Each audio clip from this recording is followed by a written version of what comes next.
nagtagal ay nakarating sila sa isa pang pinto at sa pagkakataong ito, ang Vice-Presidente na ang nanguna. Pagpasok nila, nakita nilang nagkakagulo ang mga nobody sa loob ng silid. Inutusan niya ang iba na manatili sa likuran niya, handang harapin silang lahat. Ngunit tumanggi ang healer at ang summoner na manatili sa likod at sumugod sila para lumaban. Naintindihan niya ang kanilang nararamdaman at sumali sa labanan, nagpapatawag ng hukbo ng mga undead para tulungan sila. Winasak ng mga undead ang hanay ng mga kaaway habang tinatapos naman ng dalawang babae ang mga natitira. Habang nagpapatuloy ang laban, naisip ng lalaki sa sarili na hindi niya mahaharap ang kanyang kasamahan kung hindi nila tuluyang lilipulin ang kaaway. Sinulyapan niya ang bida na nananatiling tahimik. Nang magtanong siya kung may problema ba, inamin ni Jean Friday na pakiramdam niya ay siya ang may pananagutan sa nangyari. Tinanong ng lalaki kung may iniwan bang masakit na salita ang tanker bago pumanaw, ngunit ang nakangiting mukha lamang nito ang naaalala ng bida. Napangiti ang Vice-Presidente sa narinig, at binanggit na tinanggap siya ng lalaki bilang sariling kauri at pinrotektahan siya gamit ang kanyang buhay.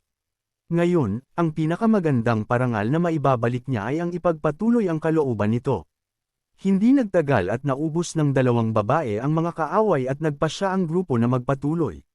Dumating sila sa isang sangandaan kung saan naghihiwalay ang daan sa dalawa.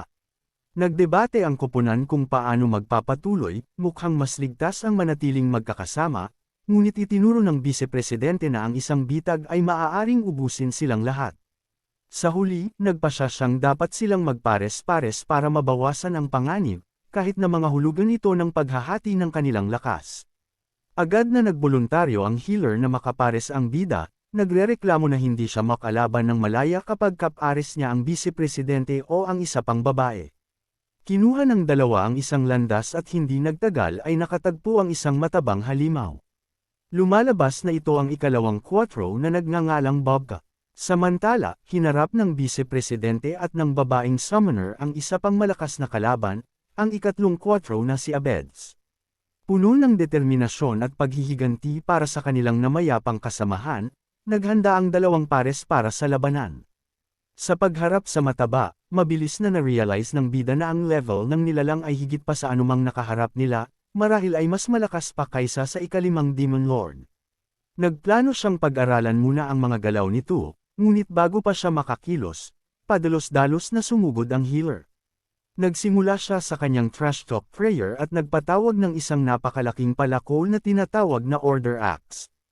Tiningnan siya ni Jean Friday at nagtaka kung talagang nananalangin na ba siya noon. Gayunpaman, tila gumagana ito habang pinapanood niya ang matabang lalaki na tumalsik sa lupa. Sa kabila ng kanyang magulong estilo, ang kanyang mga atake ay tumatama ng may pambihirang katumpakan, na nagpapakita kung bakit isa siya sa 8 elite. Gayunpaman, nang sulyapan niya ang kanyang sandata, na-realize niya na maling sandata ang naipatawag niya. Nang marinig ito, binawi ni Jean Friday ang lahat ng sinabi niya tungkol sa babae. Muling tumayo ang mataba, tinatawag silang pagkain. Agad na na-realize ng healer na ang makapal na balat nito at mataas na depensa ay hindi biro. Naintindihan na niya ngayon kung paano natalo ang kanyang kasamahan ng isa sa mga nilalang na ito. Determinado, nagsimula siyang manalangin muli para magpatawag ng ibang sandata, ngunit sa kanyang ligaw na pag-amba, halos mahiwa niya si Jean Friday nang hindi sinasadya. Agad siyang humingi ng paumanhin bago pinagalitan ang bida na manatiling alerto. Bagaman nalilito sa kanyang padalos-dalos na asal, nagpasya siyang suportahan ito.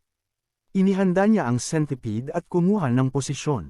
Nang hilingin ng babae na ipahiram ang kanyang likod, literal siyang tinapakan nito para tumalon sa hangin para sa isang high attack.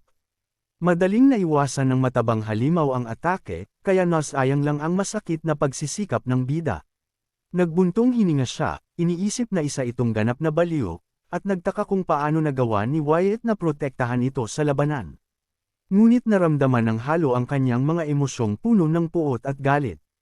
Naalala niya ang sinabi ng Vice-Presidente at na-realize na ito ang paraan ng babae para ikuha ng hustisya ang namayapang kaibigan.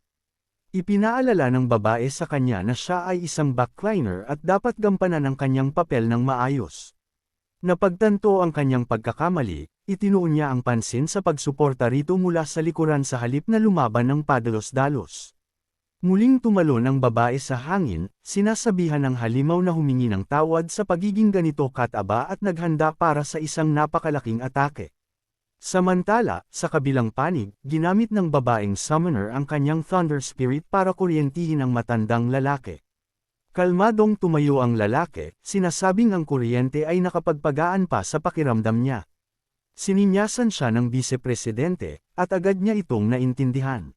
Pinagsama niya ang atake ng Water at Thunder Spirits para likhain ang Aqua Bolt, isang mas malakas na atake na sa wakas ay tumagos sa depensa ng matanda. Kasabay nito, hinawakan ng mga undead soldiers ng Necromancer ang mga braso ng halimaw, pinapanatili itong hindi makagalaw. Alam niya na gaano man katigas ang matanda, ang pagkakagapos at paulit-ulit na pag-atake ay magpapahina rito. Nang accuses sila ng lalaki ng kawalang galang sa matatanda, malamig na sumagot ang Vice-Presidente na habang iginagalang nila ang matatanda, ang mga halimaw na nananakit ng tao ay karapat-dapat sa espesyal na pagtrato. Pagkatapos ay ipinatawag niya ang kanyang elite knight na may dalang dagwang lance at inutusan itong tapusin ang trabaho. Bago pa makagalaw ang matanda, tinarakan ng knight ang dibdib nito gamit ang lance, na nagdulot ng kanyang pagsigaw sa sakit. Alam niyang hindi nito maibabalik ang mga buhay na nawala na, ngunit kahit papaano ay nagsisilbi itong isang anyo ng pagbabayad. Sa pag-aakalang nalinis na nila ang panig na ito, nagpa siya ang grupo na pumunta sa kabilang koponan. Ngunit bago pa sila makahakbang, pareho silang nakarinig ng may gumagalaw sa likuran nila. Agad silang lumingon at nakitang wala na ang katawan ng matanda sa lupa. Sa susunod na sandali, muli itong lumitaw sa itaas nila.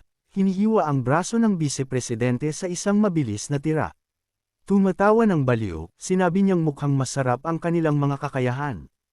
Agad na na-realize ng babae na ginamit lang nito ang stealth skill ng isang thief, at malamang ay nabuhay muli gamit ang Immortal Soul skill ng isang fighter. Kinukumpirma nito na ang mga halimaw na ito ay kayang magnakaw ng mga skill at gamitin pa ang mga ito ng sabay-sabay. Dahil sa panganib na dulot nito, binalaan niya ang babae na manatiling matalas. Ngumisi ang matanda at naghanda na ipakita sa kanila ang kanyang tunay na kapangyarihan. Habang naghahanda ang dalawa na talunin siya sa anumang paraan, ang tira mula sa healer ay tumama ng perpekto sa mukha ng mataba. Ngunit sa kanilang gulat, wala itong naidulot na pinsala. Kalmado itong tumayo at ipinaliwanag na hinaran niya ang atake gamit ang Magician's Enhancement Art skill dahil na-realize niyang hindi siya makakailag sa tamang oras. Nainis ang healer at galit na hiniling na lumaban ito ng seryoso. Kinutya ng halimaw ang kanyang kay-abangan, ngunit sinagot niya ito ng sarili niyang insulto at pinanagan ito gamit ang sunod-sunod at mabilis na mga tira na nagpawala sa balanse nito. Nang hindi tumitigil, inihanda niya ang isang golden axe at nakiusap kay Jean Friday na hawakan ang mataba dahil tatapusin niya ito sa susunod niyang galaw. Agad na pumayag si Jean Friday dahil nararamdaman din niya ang parehong galit sa mataba at gustong tapusin ito sa lalong madaling panahon. Gayunpaman, may kakaiba sa lalaki. Sa kabila ng kanyang malakas na magic defense, hinala niya na may itinago ang nilalang. Napatunayang tama ang kanyang hinala nang aminin ng matabang lalaki na hindi na siya magpipigil at bumuo ng isang aqua cannon, na itinuon ng diretsyo sa bida. Sa gulat ng halimaw, madaling sinipsip ni Jean Friday ang atake gamit ang black hole. Na-realize niya na ito pala ang kanyang lihim na alas, ngunit mukhang wala itong silbi. Dahil humanga sa kanyang kakayahan, nagpahayag ang halimaw ng isang baluktot na interes sa absorbing skill. Ang tanging sagot ng bida ay isang matinding tira gamit ang centipede, na tuluyang humiwas sa braso nito. Nagreklamo ang nilalang tungkol sa kanyang nakakainis na biktima at agad na nagpagaling sa sarili gamit ang skill ng isang healer. Noon ay natapos na ng healer ang kanyang paghahanda. Nagsimula siyang manalangin muli sa kakaibang paraan at sumugod sa lalaki habang ang kanyang sandata ay nagliliwanag sa kapangyarihan. Sa unang pagkakataon na nakaramdam ng tunay na panganib, sinubukan ng halimaw na tumakas, ngunit tumangging gumalaw ang kanyang katawan. Kalmadong ibinunyag ni Jean Friday na ginagamit niya ang kanyang dalawang bracelets para pigilan ito, iginigapos siya sa pwesto. Dahil nakabitag ang kaaway, tumalon ang babae sa hangin at ibinagsak ang kanyang sandata ng may matinding lakas, na malinis na humiwa rito sa dalawa. Bilang pangwakas, naghagis siya ng isang huling insulto sa mga labi nito. Matapos itong matalo, natanggap niya ang ikalawang lift, ngunit itinapon niya ito ng walang interes. Agad itong nasalo ni Jean Friday sa hangin. Nakaramdam siya ng ginhawa dahil nasa kalahati na siya ng pagkumpleto ng set. Masusing pinag-aralan siya ng babae at na-realize na malamang ay gumamit siya ng isang uri ng immobilizing skill para bitagin ang halimaw bago ang huli niyang tira. Matapos ang labanan, nagpa siya ang dalawa na hanapin muli ang kabilang koponan. Ngunit habang nagpapatuloy sila, nakarating sila sa isang dead end. Na-realize ni Jean Friday na ang babae ay walang sense of direction at hindi alam kung nasaan sila. Iminungkahi niya na bumalik sa punto kung saan sila naghiwalay, ngunit wala itong ideya kung nasaan iyon at iginiit na siya ang dapat manguna. Biglang may isang kakaibang pressure na bumalot sa kanila. Bahagyang nag-glitch ang kanilang mga katawan, at bago pa nila malaman, na-teleport na sila. Sa kanilang pagtingin sa paligid, napuno ng sindek ang kanilang mga mata. Ang vice-presidente at ang babaeng summoner ay nakahiga at hindi gumagalaw sa lupa. Nagmamadaling pumunta ang bida sa tabi nito at sinuri ang kanyang kalagayan habang nahihirapan itong magsalita. Sa susunod na sandali, narinig niya ang pagtawa ng matandang lalaki at sinasabing dapat siyang magpasalamat dito. Ibinunyag nito na na-teleport niya sila, rito para tulungan ang kanilang mahihinang kaibigan. Naging malinaw na hindi lamang niya alam ang eksaktong lokasyon nila, kundi kontrolado rin niya ang bawat pulgada ng espasyo ng dungeon. Nagmadali ang healer sa tabi ng vice-presidente, nangangakong pagagalingan siya. Ngunit bago pa siya makakilos, isang sinag ng kadiliman ang tumagos ng diretsyo sa kanyang katawan. Tumalsik ang dugo mula sa sugat habang bumabagsak siya sa sahig, nanginginig sa sakit. Humakbang pasulong ang matanda, tumatawa at sinabing hindi niya maaaring hayaan itong pagalingin ang lahat. Hinimok siya ng vice-presidente na manatiling gising at pagalingin ang sarili. Ngunit nang subukan niya, na-realize niya nang may sindek na wala sa kanyang mga skill ang gumagana. Pagtingala niya, nakita niya ang matandang lalaki na hawak ang kanyang palakol. Agad na na-realize ni Jean Friday na ang kanyang sandata ay isa pala sa kanyang mga skill, na nangangahulugang ninakaw ito ng lalaki habang buhay pa siya. Ngumisi ang matanda ng may pagmamalaki. Iwinawasiwas ang kanyang sandata na parabang ipinagyayabang ang kanyang kapangyarihan. Hiningi ng healer na ibalik ito, ngunit hindi man lang siya makatayo sa kanyang sugat. Alam ng bida na dapat muna nilang pigilan ang pagdurugo bago mag-alala kung paano nito ninakaw ang skill. Ngunit sinabi ng matanda sa kanya na huwag magpanik dahil babalik ang mga skill nito kung matatalo niya ito. Hindi nagtiwala si Jean Friday sa kanyang mga salita at na-realize na mapanganib ang sumugod ng hindi naiintindihan ang kapangyarihan nito. Gayunpaman, wala siyang gaanong oras para mag-isip, kaya kailangang tanggapin ang kanyang sinabi. Sumugod siya, ngunit biglang nanigas ang kanyang katawan sa pwesto. Gumagamit ang matanda ng isang skill mula sa isang advanced class na nagpapako sa target sa pwesto para sa isang partikular na tagal. Sa sandaling iyon, tumayo ang vice-presidente, tumatangging hayaan ang healer na dumanas ng parehong kapalaran ng kanilang namayapang kasamahan. Mabilis siyang umatake gamit ang Shadow Edge, ngunit madaling umiwas ang matanda at kinuya siya sa pagkawala ng kanyang kapanatagan. Tinitigan siya ng babaeng summoner at malamig na idineklara na ang isang taong kasing panganib niya ay hindi karapat-dapat umiral. Pinagsama niya ang mga atake ng lahat ng tatlong spirits at inilunsad ang kanyang burst trio, na naglalabas ng isang matinding alon ng enerhiya na nagpaliwanag sa battlefield. Agad na kinilala ng matanda ang panganib at mabilis na nagtaas ng 5 iron walls para harangin ang atake. Namangha siya dahil nagagawa nitong paulit-ulit na gamitin ang mga skill na ito nang walang problema. Nang mingisi, nagkomento ito na kahanga-hanga kung gaano pa karaming lakas ang kaya nitong ipatawag sa kabila ng kanyang kalagayan. Kasabay nito, nagpatawag ang vice-presidente ng isang napakalaking knight sa likuran ng matanda, handang hiwain ito gamit ang espada. Bago ito umatake, pinalakas ng babaeng summoner ang espada nito gamit ang lahat ng kanyang mga spirits, na nagdulot ng isang napakalaking pagsabog sa pagtama. Habang napupuno ng usok ang buong silid, tinanong ng babae kung bagsak na ba sa wakas ang matanda. Nagbabala ang vice-presidente na huwag magpabiye dahil hindi pa sila sigurado. Isang biglang kislap ang tumagos sa usok, at na-realize ng dalawa na ginagamit ng halimaw ang skill ng vice-presidente laban sa kanya.